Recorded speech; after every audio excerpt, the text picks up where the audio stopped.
তালাকের পর স্ত্রীকে যদি কেউ ফেরত নিতে চান, তাহলে সেক্ষেত্রে তালাকটা যদি ফেরত নেয়ার মতো তালাক দেয় তাহলে ফেরত নেওয়া যাবে। আমি একটা কথা প্রায় বলি, বিবাহ বিচ্ছেদের পর, তালাকের পর 15 বছর 20 বছর পরেও যদি আবার স্বামী স্ত্রী একসাথে থাকতে চান, সুযোগ আছে যদি তালাক দেওয়ার সময় সেভাবে তালাক দেন। আমাদের দেশে সাধারণত তালাক দেওয়ার ক্ষেত্রে আমরা 1 তালাক 2 তালাক না, পারলে শত শত হাজার হাজার তালাক দেই।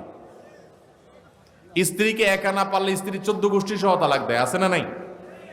এগুলা বিভ্রান্তি। যারা বিবাহ করেছেন তাদেরকে বলছি, আর যারা বিবাহ করবেন তাদেরকেও বলছি, খবরদার, দাম্পত্য জীবনে স্বামী স্ত্রীর মধ্যে যত বোঝাপড়ার গরমিল হোক, যত গন্ডগোল ফাসাদ হোক, কখনো রাগ উঠলো আর তালাক ঝেড়ে দিলেন, এই কাজটা কখনো করবেন না।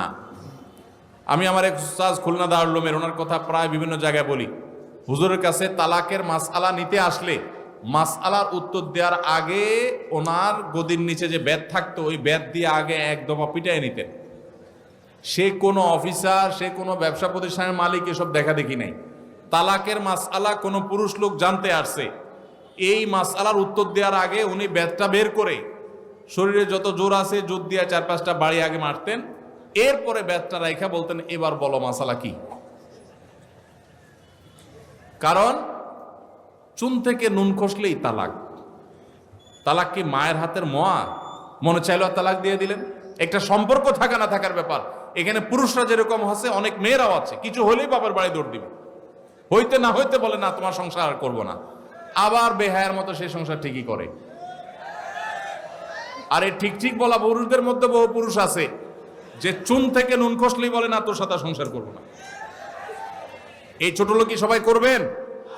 যুবক ভাইরা যারা আছেন, খবরদার, দাম্পত্য জীবনের প্রথম দিনগুলো, প্রথম বছরগুলো অনেক কষ্টে যায়, বনিবনা হতে চায় না। স্বামী স্ত্রীর মধ্যে নানান বিষয় কেওয়াজ লাগে, মায়ের কারণে, বোনের কারণে, ননদের কারণে, শাশুড়ির কারণে, বাইরের লোকের কারণে নানান ভুল বোঝাবুঝি তৈরি হয়।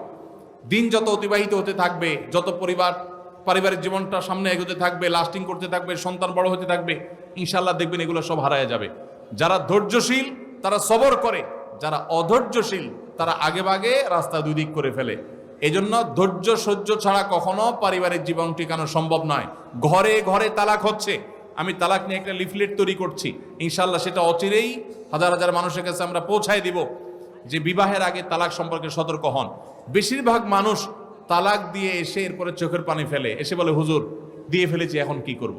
আপনি যদি 3টা তালাক দিয়ে শেষ করে থাকেন, তাহলে সেক্ষেত্রে আপনার স্ত্রীর সাথে আপনার সংসার করার সুযোগ যদি নষ্ট করেন, গোটা পৃথিবীর সব হুজুর একসাথে হয়ে, মক্কা মদিনার ইমাম সাহেব যদি একসাথে হন, আপনাকে আপনার স্ত্রীর সাথে সংসার করার সুযোগ দিতে পারেন না। কারণ ব্যাপারটা হলো ছুরি মারার মতো। আমার পেটে ছুরি মেরে দিলেন, এরপর আপনি জিহ্বা কামড়াচ্ছেন, আফসুস করছেন।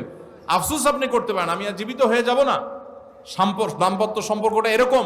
এজন্য খবরদার, রাগের মাথায় যদি ডিসিশনও নেন যে তার সাথে আমি সংসার করব না, তখন স্ত্রীকে কিছু বলবেন না। আমি যদি এজন্য বলি, রাগ উঠেছে, পারলে একটা ধাক্কা দিলেন, একটা বকা দিলেন, একটা ভালো কথা বলে বকা দিলেন, গালিগালাজ না, পারলে একটা চিমটি দিলেন।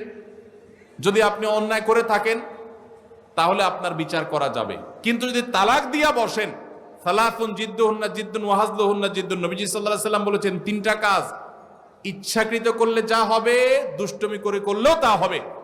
আমাদের দেশে বিভিন্ন জায়গায় একসময় ছিল, এখন আছে কিনা জানি না, অনেক এলাকা প্রশাসনের অনেক ভাইয়েরা তারা বড় বড় সাইনবোর্ড লাগায় রাখছে, রাগের মাথায় তালাক দিলে তালাক হয় না। দেখছেন আপনারা এই সাইনবোর্ড? কেউ দুর্ভাগ্য হয় নাই কারণ এরকম সাইনবোর্ড অনেক জায়গায় আছে।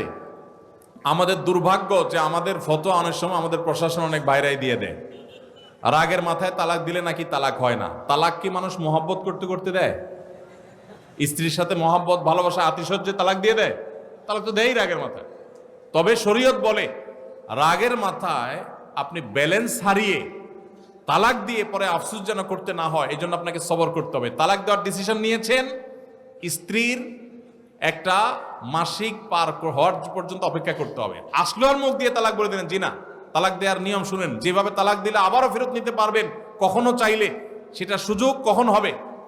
আপনি সিদ্ধান্ত নিছেন না আর একসাথে আমরা থাকবো না, ওকে ফাইন, পরামর্শ করছেন বন্ধু বান্ধব, বিচক্ষণ মুরব্বী, আলেম ওলামা, লয়ার সবার সাথে, তাহলে এবার আপনাকে অপেক্ষা করতে হবে। সিদ্ধান্ত নিলেন আজকে আর কালকে তালাক দিবেন, জি না।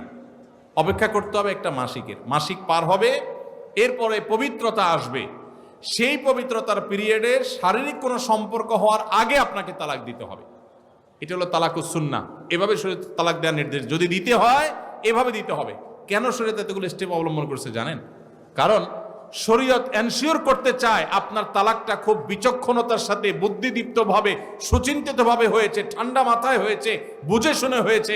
আপনি এটা অ্যাবনর্মাল হয়ে মেজাজ হারিয়ে আপনি মাথা গরম করে দিয়ে ফেলেননি। এটা নিশ্চিত করবার জন্য এতগুলো সময়, এতগুলো স্টেপ নিয়েছে যে একটা মাসিকের পিরিয়ড পার হওয়ার পরও স্বামী স্ত্রী একে অন্যের প্রতি যথেষ্ট আকৃষ্ট হওয়ার কারণ থাকা সত্ত্বেও সেই শারীরিক সম্পর্ক করার আগে আপনি তালাক দিচ্ছেন, মানে হলো যথেষ্ট যৌক্তিকতা আছে এবং আপনি খুব কনভিন্স হয়ে বুঝে শুনে তালাক দিচ্ছেন। এটা এনশিওর করার জন্য শরীয়ত এতগুলো বাঁধ দিয়েছে। এই বাঁধ পার হওয়ার পর আপনাকে তালাক দিতে হবে।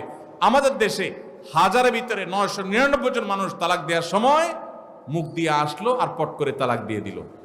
এটা সুন্নাহ তালাক নয়। এই তালাকটা, এইভাবে তালাক দেওয়া, এটা একটা গুনাহের কাজ। এভাবে তালাক দিবেন না, তালাক দেওয়া যাবে না। এই জন্য যুবক ভাইরা যারা বিবাহ করবেন ভবিষ্যতে, আপনারা জেনে রাখেন ঘরে ঘরে তালাক হচ্ছে। ঢাকায় যতগুলো বিবাহ রেকর্ড হয় আনুপাতিক হারে প্রায় পাল্লা দিয়ে ততগুলো বিবাহ বিচ্ছেদ হয়। ভয়ঙ্কর ভাবে তালাক বেড়ে চলেছে। কয়েক জায়গায় মাহফিলে গিয়েছি, এলাকার চেয়ারম্যান সাহেবরা বলছে, ভাই আমি চেয়ারম্যান হওয়ার পরে যে বিচার আচার আমার কাছে আসছে, বিসমিল্লাহি করছি তালাকের বিচার দিয়া। একজন বলছেন যে কয়েকদিনের ভিতরে 20-25টা তালাকের বিচার আসছে, আর যেগুলো আমার কাছে আসে সেগুলো তো আমাদের হিসাবের বাইরে। এই জন্য আপনাদের প্রতি উদাত্ত আহ্বান রাখতে চাই, আমাদের সংসারগুলো সব খান খান হয়ে যাচ্ছে। সবাই সংযমী হতে হবে, ধৈর্যশীল হতে হবে। as-sabru জাযাউহু আল জান্নাহ, সবরের বিনিময়ে আল্লাহ তাআলা জান্নাত দান করবেন। সবাই সবর করবেন তো ইনশাআল্লাহ। দাম্পত্য জীবনে আর যা হোক, খবরদার কখনো মাথা গরম করে তালাক দিবেন। আমি যেভাবে বলেছি সুন্নাহসম্মত তালাক, এভাবে যদি পিরিয়ড যাওয়ার পরে, সুস্থ হওয়ার পর, শারীরিক সম্পর্কের আগে একটা তালাক দিবেন, এটা হলো সুন্নত। তালাক কয়টা হবে? একটা। একটার বেশি তালাক দিবেন সেটা জায়েজ হলো না। জায়েজ হবে একটা তালাক। একটা তালাক দিলেন, বাস রেখে দিলেন। 2 মাস 3 মাস পার হয়ে গেল, অটোমেটিক সম্পর্ক ছিন্ন হয়ে গেলে দুজন দুদিকে যেতে পারেন, আলাদা বিয়ে হতে পারে। আবার বহুকাল পরে চাইলে নিজেরা শুধু বিবাহ পড়িয়ে আগ্ধ করে আবার একত্র হয়ে যেতে পারবেন। আর যদি আপনি একটা দিয়েছেন, আবার আরেকটা দিয়েছেন, 6 মাস পর আরেকটা দিয়েছেন, দিয়ে 3টা শেষ করে ফেলছেন, তাহলে আর কখনো বিবাহ যদি মক্কার ইমাম সাহেব এসেও পড়ায়, তারপর আর একসাথে থাকতে পারবেন না। আল্লাহ তাআলা আমাদেরকে এই বিবাহ বন্ধন এবং তালাকের ক্ষেত্রে শরিয়াকে মেনে চলার তৌফিক দান করুন। এরপরে প্রশ্ন হলো, একজন স্ত্রী তার স্বামীকে তালাক প্রদান করেছেন, কিন্তু স্বামী তার স্ত্রীকে তালাক প্রদান করেননি। এখন স্ত্রী আবার তার স্বামীর নিকট ফিরে আসতে চান, কিন্তু তালাকের 1 বছর পূর্ণ হয়েছে। এখন করণীয় কি? প্রথম কথা হলো, তালাকের কোনো উত্তর এভাবে আমরা কোনো সংক্ষিপ্ত প্রশ্নোত্তরের সেশনে বা কোনো মিডিয়াতে, টেলিভিশনে আমরা দেই না। কারণ তালাকের প্রশ্নের উত্তর নিতে হলে ডিটেইল সব লিখে তারপরে তার উত্তর নিতে হয়। এখানে একটু হেরফের হয়ে গেলে বেশ কম হয়ে যায়। এই আব্দুল্লাহ জাহির রহমানুল্লাহ প্রতিষ্ঠিত আস-সুন্নাহ ট্রাস্টের এখানে আলহামদুলিল্লাহ দাওয়া বিভাগ রয়েছে, গবেষণা বিভাগ রয়েছে। এখানে ওলামা একরাম, মুফতি সাহেবরা আছেন, বড় বড় দেশ সেরা ওলামা একরাম আছেন। সে সমস্ত ওলামা একরামের কাছে আপনাদের যাদের তালাকের প্রশ্ন আছে বিস্তারিত লিখে প্রশ্ন জমা দেবেন, তারপর উত্তর নেবেন।